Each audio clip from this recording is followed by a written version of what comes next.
Tommy wiped the last streak of motor oil from his hands and watched as Diana completed her final repair of the night shift. The fluorescent lights of Desert Springs Auto Shop cast long shadows across the Nevada garage, and while other mechanics headed home to their trailers, Diana quietly opened the hidden panel beneath her workbench.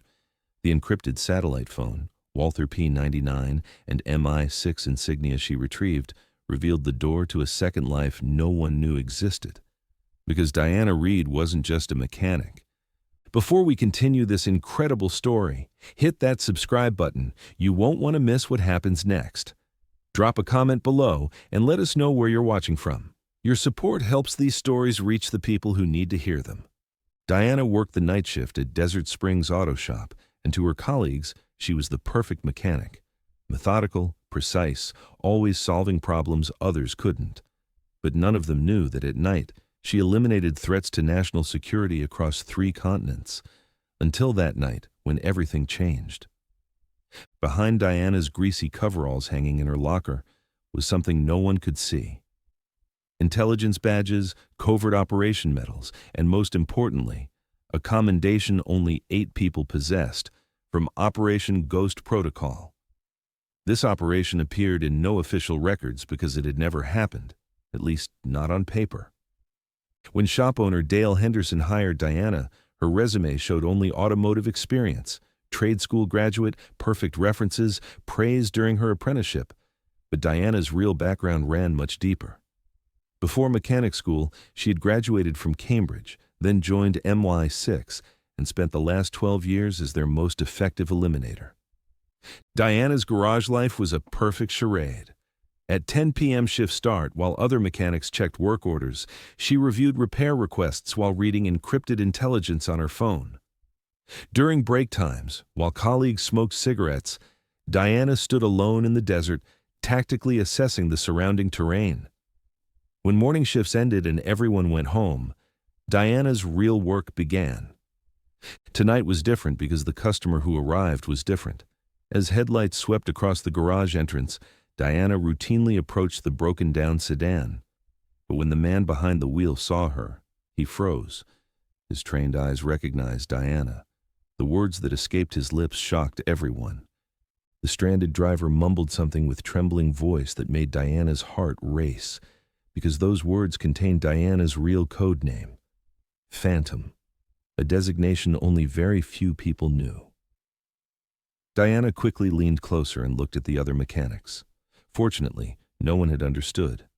But this was just the beginning. The stranded man was Viktor Kozlov, and Diana knew him from Eastern Europe. They had both participated in the same classified operation. Viktor being here wasn't coincidence. Something was going wrong, and Diana's 2 identities were about to collide. Viktor's injuries were knife wounds, and recent ones. He'd been attacked within the last 12 hours. Diana acted unhurried while moving Viktor's car into the bay. But actually, she was making tactical plans in her mind. Viktor being here meant there was an active operation in Nevada. And if Viktor was wounded, the operation was going badly. Diana had to make a choice, protect her mechanic identity or intervene with her agent identity. While examining the engine, Viktor continued mumbling unconsciously. When Diana leaned closer, what Viktor said froze her. Project Sandstorm. Diana knew this project very well because she had participated in it. But Sandstorm had been terminated 4 years ago, or so it was believed. Viktor mentioning it meant the project was still active. When Diana left the garage bay, her encrypted phone was vibrating. The message was coded, but Diana knew the cipher very well. Phantom emergency contact, 0400 hours, Point Echo. Diana's shift lasted until 6 a.m., but this message was more important than anything. Phantom was Diana's MI6 code name, and Point Echo was the secret meeting point in the desert. Diana approached shop foreman Dale and requested early departure, claiming equipment malfunction needed immediate attention. Dale knew Diana never left problems unfinished, but didn't object. Diana went to the tool room and opened her workbench's hidden compartment. As she removed her mechanic coveralls, another world emerged underneath. Black tactical clothing, Kevlar vest, covert operations equipment. As Diana left the garage, she walked to her Ford pickup in the lot. But the truck wasn't normal. The engine was modified, chassis reinforced, and the cab was filled with intelligence communication equipment. As Diana started the engine, she wondered how long this double life could continue. The line between two identities was becoming increasingly blurred. Arriving at Point Echo, Diana carefully examined her surroundings.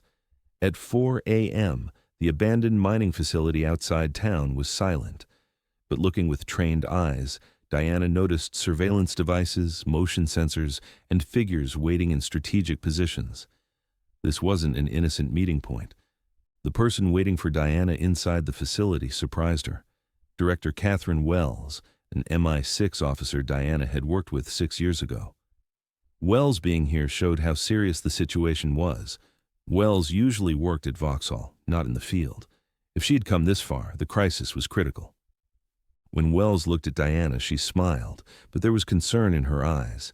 Diana wore tactical gear instead of mechanic clothes, and this change had taken minutes. Wells was pleased to see Diana was still operational. But what she was about to say would completely change Diana's double life. Wells explained, Project Sandstorm was indeed continuing, but it was no longer an official operation. Former MI6 operatives were acting independently and had gotten involved in arms trafficking. Viktor Kozlov was one of this group, and when he saw Diana, he panicked and leaked information about the group. Now Diana's identity was in danger. Questions multiplied in Diana's mind. If Viktor being at the garage wasn't coincidence, then the rogue MI6 group had been tracking Diana. She couldn't estimate how long they had known her mechanic identity. And if her garage position was compromised, what would she do? The perfect mechanic life she had maintained for 4 years could collapse instantly. Wells continued. Diana's position at the garage was strategically very valuable, because Desert Springs Auto Shop was where all intelligence personnel in the region maintained their vehicles. Agents operating undercover, diplomatic security details, all came here. Diana gathered intelligence from this position and intervened when necessary. But now, both of Diana's identities were in danger. The rogue MI6 group wanted to neutralize her because Diana was in a position to learn their plans. And if her garage colleagues learned Diana's real identity, it would become impossible for them to trust her. Diana was cornered. Wells offered Diana 3 options. First, completely abandon her mechanic identity and return to MI6. Second, quit her garage job and take a new identity in another state. Third, neutralize the rogue group while protecting both identities. This option was the riskiest, but also the most appealing to Diana. Diana asked for time to think. Wells gave her 36 hours, and Diana returned to the garage. The morning shift had started, and Diana continued her work as if nothing had happened.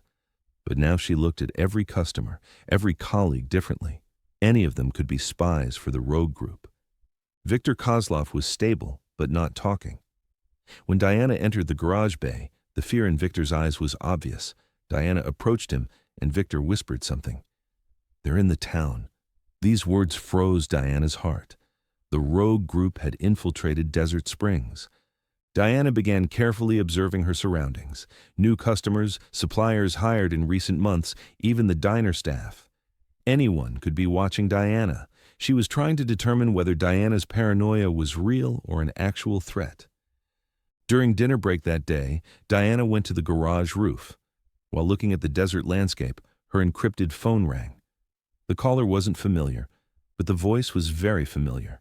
Former MI6 colleague Sarah Mitchell. Sarah had left the service 3 years ago, and Diana had never heard from her. Sarah calling wasn't a good sign. Sarah warned Diana on the phone. The rogue group had learned Diana's garage routine. They knew what time she was where, which nights she worked on which vehicles. And tonight, when Diana's shift ended, they would catch her leaving the garage.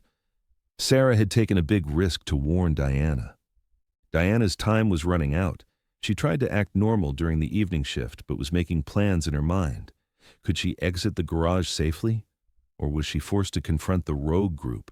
Diana was calculating what she could do to protect her innocent mechanic identity at the garage. At 5 a.m., Diana finished her shift. She stood in the tool room and looked at the hidden compartment in her workbench. Would she wear her mechanic coveralls and leave, or use MI6 equipment? Her choice could completely change Diana's life. And footsteps were heard in the garage corridors. Someone was approaching her. Diana held her breath and listened to the door. The footsteps sounded familiar, but she wasn't sure.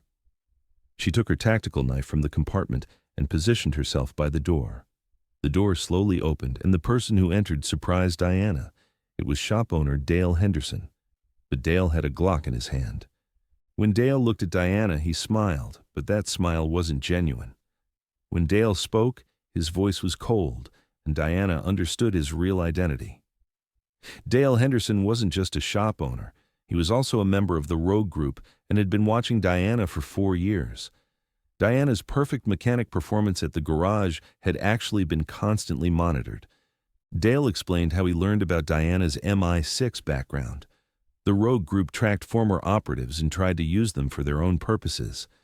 Diana's position at the garage was very valuable because it provided access to intelligence vehicle maintenance records. Dale would try to obtain this information by forcing Diana. Diana quietly took position. Even after 4 years of mechanic work, her combat reflexes had never dulled. Dale threatening her with a gun wasn't new for Diana, but having a confrontation here, at the garage, in mechanic coveralls, would completely expose Diana's double life. Diana made a decision. She slowly approached Dale and began talking. She was trying to protect her mechanic identity, attempting to appear defenseless, but at the same time, she was assessing Dale's position, making attack plans. She needed to maintain perfect balance between two identities. Dale approached, fooled by Diana's defenseless behavior. And at that moment, Diana acted. Years of MI6 training kicked in. She disarmed Dale's weapon, brought him down, and controlled him without making any sound. All this happened in seconds, and no one in the garage noticed. Diana began interrogating Dale. What were the Rogue Group's plans? Who else was in the town? How long had they been watching Diana? Dale initially resisted, but couldn't withstand Diana's interrogation techniques. The truth was much bigger than Diana expected. The Rogue Group wasn't just targeting Diana, they were monitoring all intelligence vehicles and personnel in the region. Their goal was to gather information about active operations and sell this information to hostile governments. Diana's position at the garage was central to this plan because she could both access information and not arouse suspicion. Diana secured Dale and called Wells. The situation was now out of control. Garage security was compromised and Diana's dual identity was no longer sustainable. Wells would send an emergency response team, but Diana's mechanic career at the garage was over. But Diana was thinking of a different plan. Maybe she didn't have to completely lose her mechanic identity. If she could secretly neutralize the Rogue Group, she could continue her normal life at the garage.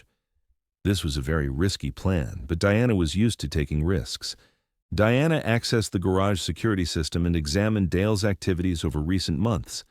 Dale wasn't just the shop owner, he was also the person who controlled which vehicles came for service and which clients had access to what information. Diana followed the traces of Dale's connections with the Rogue Group. Toward morning, Diana saw the big picture.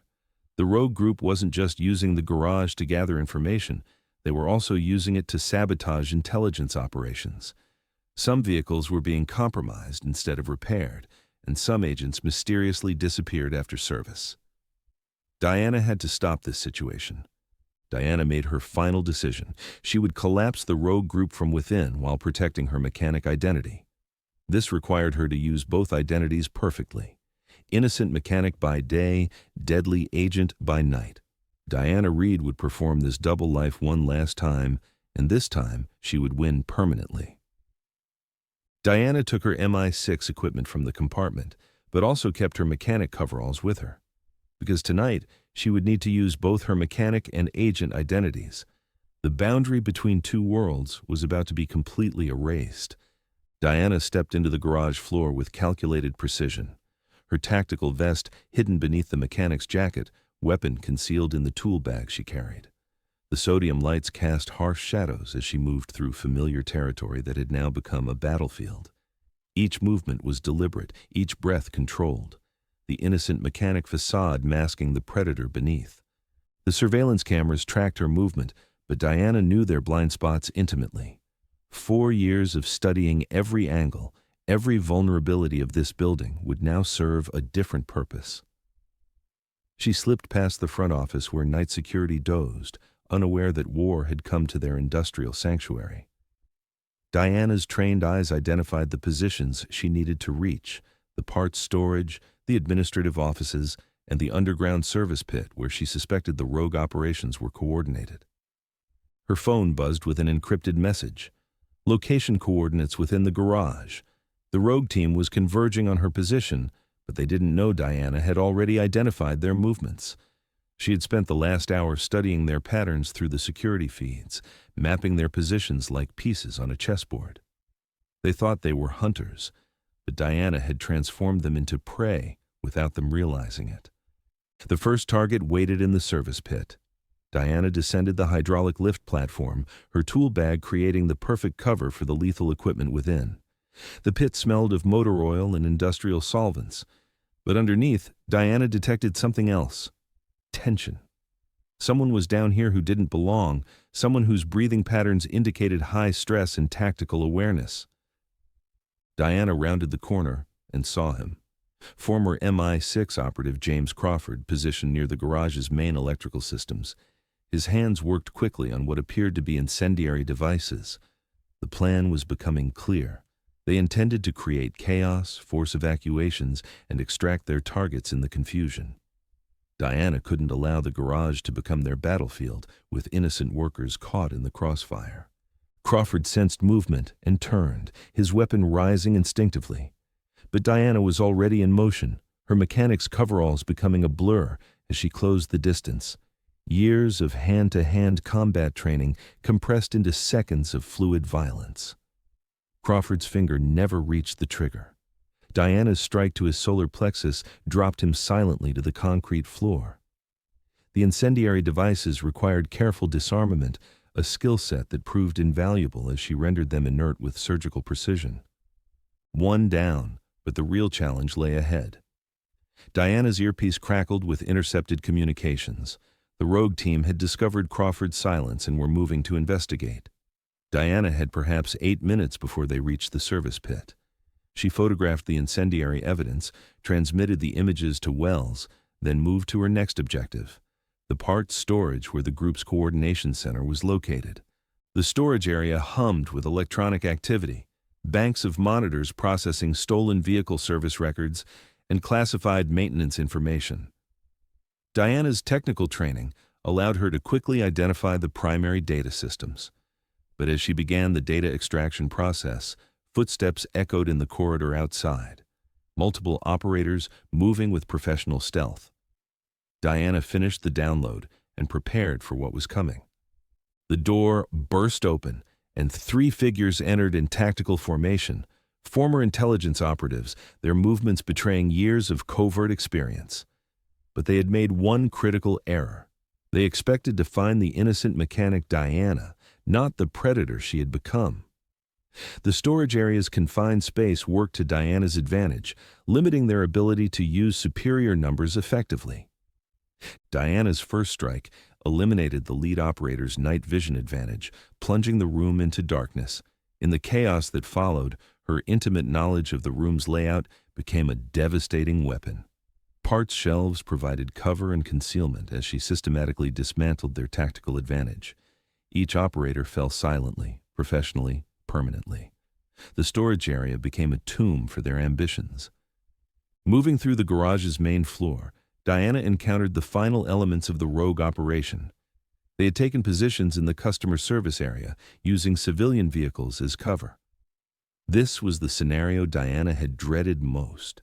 Her 2 worlds colliding in a space where her duty as a protector conflicted with her role as an eliminator. But Diana had spent 4 years learning every vehicle's specifications, every piece of equipment, every possible angle of approach. The leader of the rogue group, former Section Chief Robert Kane, stood behind the service counter with two remaining operatives.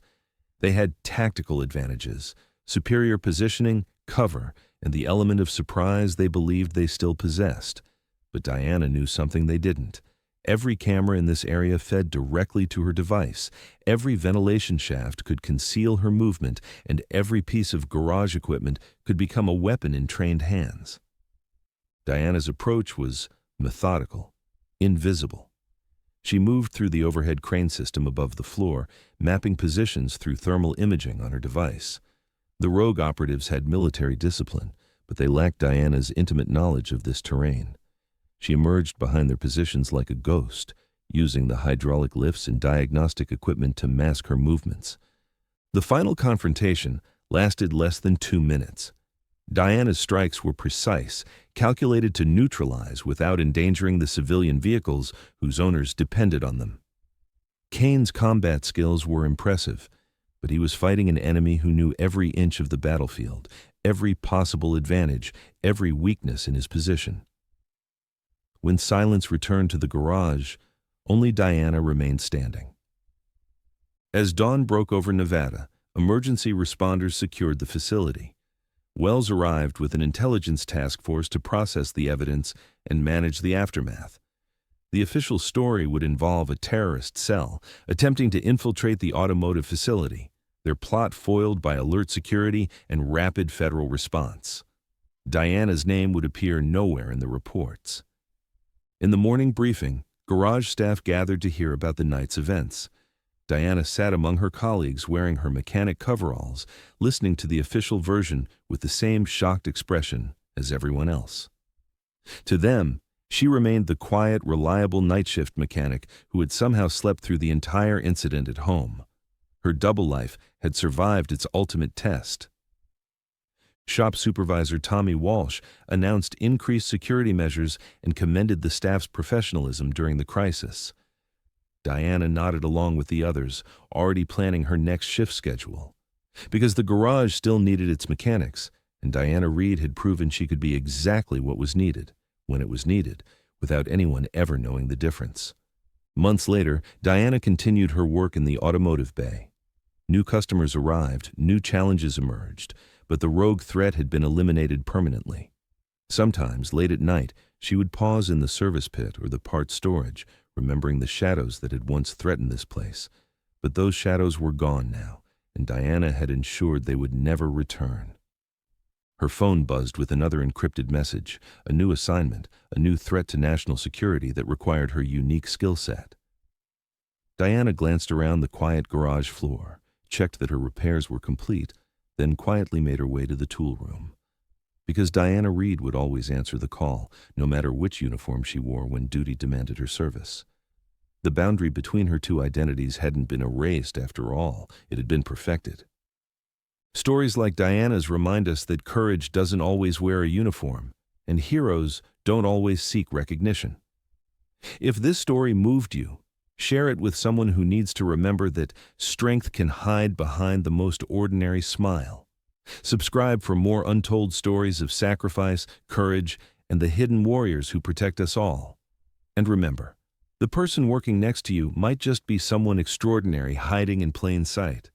Thank you for watching, and we'll see you in the next story.